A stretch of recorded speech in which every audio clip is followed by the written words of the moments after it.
there was a mill there because Right, when we that were was taking in my out, husband's family, it- and after the river changed course during a flood, I was told, there was no, they were high and dry.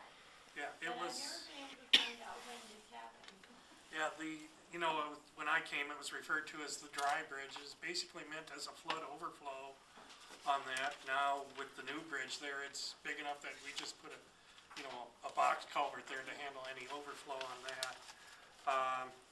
I know at one time that needed to be repaired and closed for a little while, and people were very upset about that. I was glad that wasn't during my time, because I think that was Bill Upmeyer's time when he was here, that was basically closed for a while. The Sears Mill and the Tubbs Mill. Yeah, because when we did the new bridge and where those box culverts were, we had the fill from the box culvert, from the floor slopes around the box culvert, was 3 foot onto the foundation footprint of the mill, and they viewed that total site was permanently inaccessible, and we were gonna have to go through phase 3 archaeology, and, basically you're getting your spoons out and sifting through the dirt. So we tightened the curve up, didn't cover the site, and said, is that good enough? And they said, yes. So, the curves out there would have been flatter, but historic preservation meant we'd probably still be digging out there today. We had to do an historical survey out there because that's where the old city dump was, and it was over 50 years old, so we had to do a phase 1 archaeological on Grandpa's old orange peel that was thrown out there. So that was kind of interesting on that. I know when that was built, that was when Dick Counts, this was before Todd and Brett's time, Dick Counts was still local systems engineer. I remember Dick On Counts. that, so, did he was still local systems engineer when he must have been when he first came. Because, that was all, we had the big ribbon cutting ceremony out there. I think there's pictures in the Macokota newspaper on that. One thing too, when you go to the website and answer questions about unknown bridges, because I don't know how many people are familiar with the High Bridge, and we had no pictures of when the High Bridge was being built. But somebody had postcards made of that. A resident of the construction of the original High Bridge, which was very interesting. They were postcard style. Otherwise, I wasn't aware of anybody that had, pictures or anything like that. Because you could see the old High Bridge had the nice plaque of the year above it, which by the time I got here was vandalized and gone. A lot of those plaques on those bridges were, that happened. But I think the Historical Society still has a piece of the old High Bridge. We kind of kept the piece and donated it for that. But yeah, if there's stuff that DOT needs identified by Jackson County, go to the site and help them out, because I was surprised by what people have who live around these areas. I was kind of amazed if I could have got hold of that postcard, I would have kept it, but they weren't going to part with them. So, but there are people out there who still have, I guess I'll call them family heirlooms, but they are. My dad has a question. Go ahead.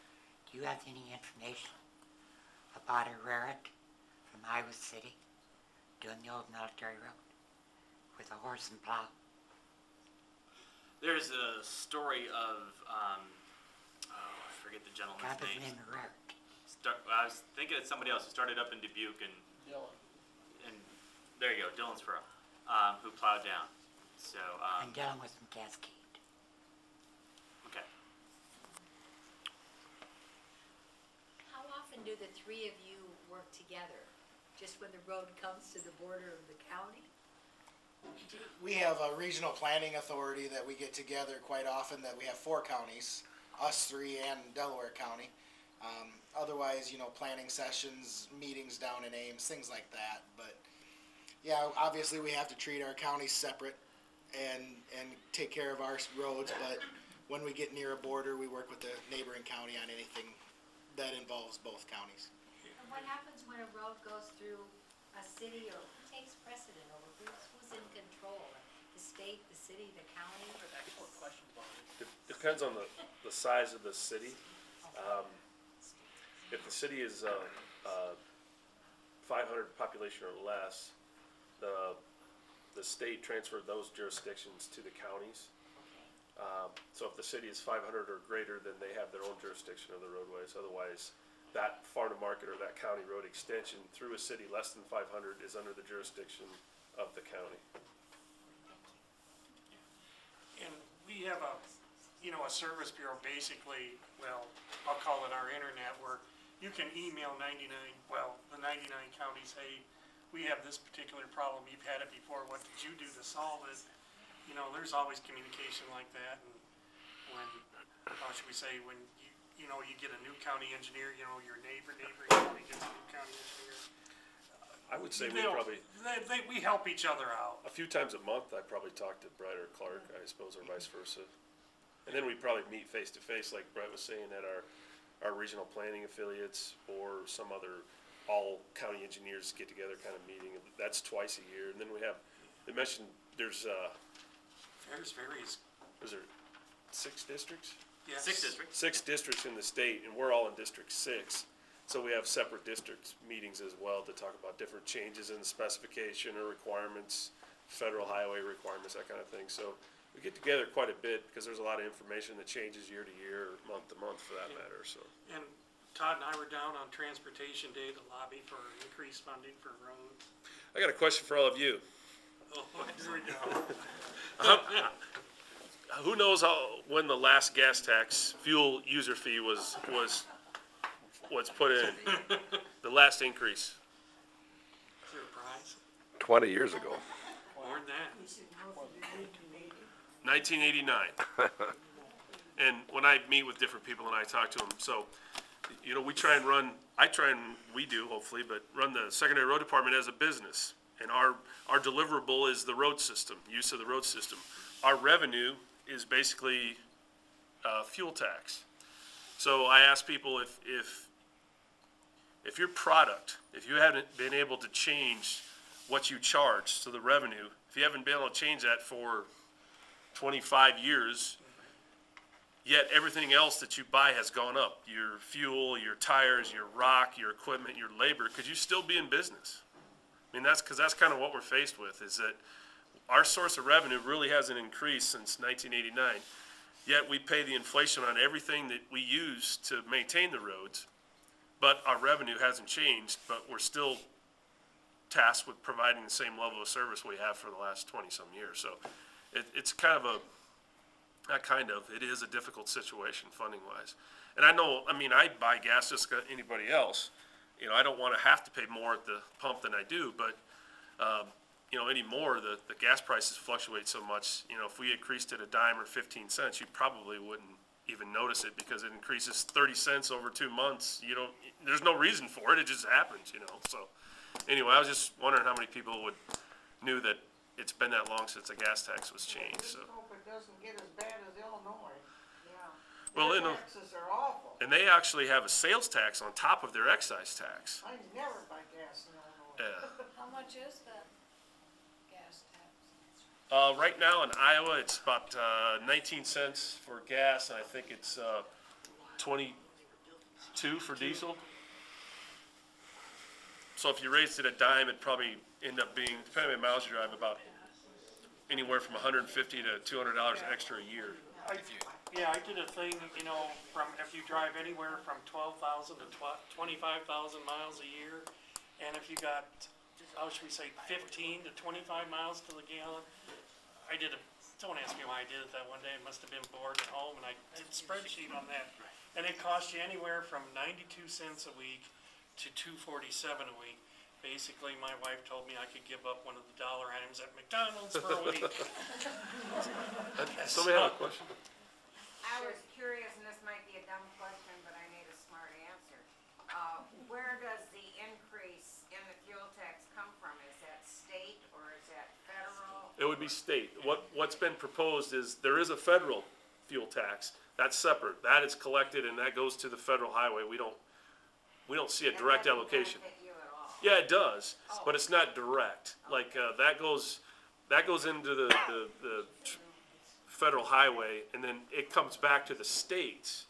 And then the DOT, sub-allocates in our case, but, some states, the local people don't see any of that. Iowa is one of those states that we do see a percentage of the federal tax, but what we're talking about is the state tax, which that's divided up by formula to counties and cities and the DOT. And it's protected, it has to be spent on roads. It's not one of these things that goes into a big pool of money and the state legislators decide where they want to spend it. So it's protected by the Constitution of Iowa.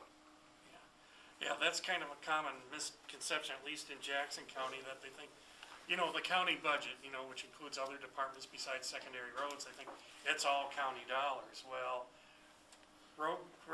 money has to be spent on roads. You just can't take road money and spend it in the sheriff's department or spend it on mental health or What things is of the that nature. condition of our bridges, Clark?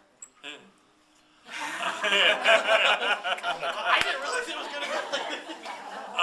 Is it good, bad, or in between, or? Overall, well, when I first came, we had 66 bridges that were posted. We got it down to 33 through, doing local ones and federal aid ones. Now, weight limits. Now we're back up to 39. We're heading the wrong way. We were taking it down. We used to do 3 or 4 bridges a year between local and federal aid bridges. Now we're lucky to get them every other year on that. We got Severdeen Ridge Road, which is, part of it's asphalted. We may be thinking about turning a road back to gravel. Hate to say it, but I tried to get it done for this coming season. Got taken out of the budget because my budget was $500,000 short of revenue. And so that project had to go. Yeah, well, like in Clinton County, we have over 300 bridges. And if you say a bridge lasts 60 years, we gotta replace 5 a year. That's a lot of money. And if we don't, then they're gonna be over 60 years old. And some of them are all timber construction. Well, you put a lot of the ag traffic on timber bridges, they're not gonna last that long. And then you talk about roads, we have over 220 miles of paved roads. So if a paved road's supposed to last, 20 years, you need to do 10 miles, over 10 miles of resurfacing every year. Well, we don't have the money to come close to that. We're lucky to get 4 or 5 miles done a year. So it's a 10-cent, fuel tax increase was gonna generate about $600,000 to $700,000 just for Clinton County. Probably similar for Jackson and Dubuque. So, 10 cents means quite a bit of money for each individual county. And to put it into a little bit more perspective than that, Iowa has 24,600 bridges. That's a lot of bridges. Anyone who's 24,600. We're the fifth largest state in bridges in the country. Anybody who thinks Iowa is flat has never been here, and they're wrong. The other thing about that, of those 24,000, 21% of them are rated by the Federal Highway Administration as structurally deficient, which means they need repairs, they need upgrades, that they can't take the full weight that they were originally designed for because they either need repair or replacement. So there's talk not only about letting roads go back to gravel, but do we need this bridge? Which then affects your mobility. If you actually have to eliminate a bridge in a locality, in a county, that means you have to detour and people get upset. And so when we talk about the funding that we've been talking about, and you start to think about over the 100 years that this infrastructure was built to the state that it is now, because the 20th century was about cars. It was about individual transportation by car and freight movement by truck. If we're going to keep that same level of infrastructure, we have to find that funding somewhere, or we have to make the sorts of retrograde motions that we've been talking about, cutting bridges, returning roads to gravel, those sorts of things. And when the DOT lets a road go back to the county or the city, it's not as if that expense just goes away. It gets shifted down to somebody else. That expense is still there. The DOT doesn't let roads go back to the county. They force the county to take roads. I was being gentle. Todd's gonna correct me if I'm wrong, but last December at our county engineers conference, we were listening to a presentation from the director of highways. And he was talking about that maybe counties might have to reduce the size of their system. That kind of woke us up that morning about that. And I went back and just looked at our system. I says, you know what, he didn't say, how would he determine that? Would it be by traffic count? So I started looking at roads that, okay, let's talk at 15 vehicles a day. let's talk 25 vehicles a day. At 25 vehicles a day, I'd have to give back a third of my local road system. That means that would be given back to the property owners to maintain. So how would you like to get your road back and you maintain it? You plow the snow, you put the gravel on it. That was kind of one of the things he threw out there. Good luck getting your product to market. Right. I mean, we're an ag state. Ag is our industry.